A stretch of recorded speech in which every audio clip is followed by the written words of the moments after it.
أحلى الحكاية مع هبة خضر. اليوناني وطيور الكراكي.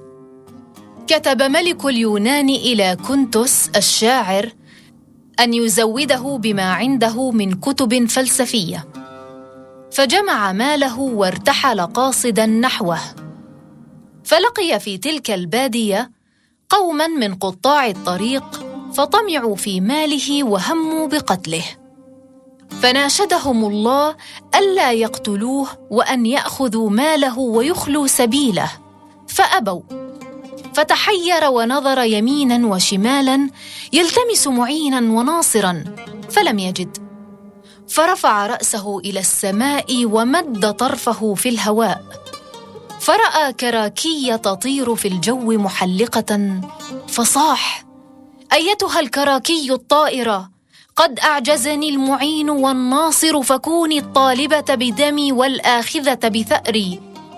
فضحك اللصوص وقال بعضهم لبعض: هذا أنقص الناس عقلاً، ومن لا عقل له لا جناح في قتله.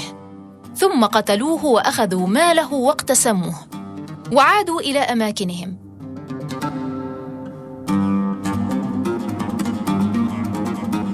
فلما اتصل الحديث بأهل مدينته حزنوا وأعظموا ذلك، وتبعوا أثر قاتله واجتهدوا فلم يغنوا شيئاً ولم يقفوا على شيء.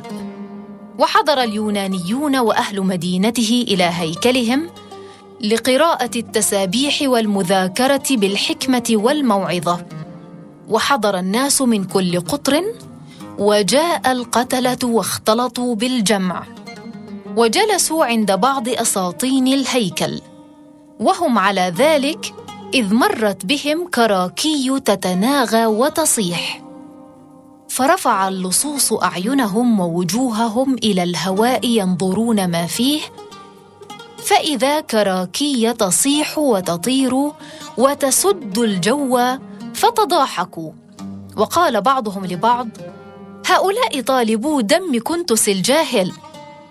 فسمع كلامهم بعض من كان قريباً منهم، فأخبر السلطان، فأخذهم وشدد عليهم وطالبهم، فأقروا بقتله فقتلهم.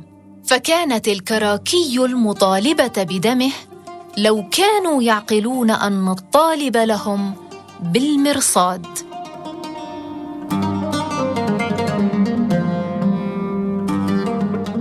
إن كنتس وإن كان خاطب الكراكي، فإنه أشار به إلى رب الكراكي وخالقها، ولم يطل الله دمه ولا سد عنه باب إجابته، فسبحانه كيف يهيئ الأسباب ويفتح الأبواب ويرفع الحجاب بعد الحجاب.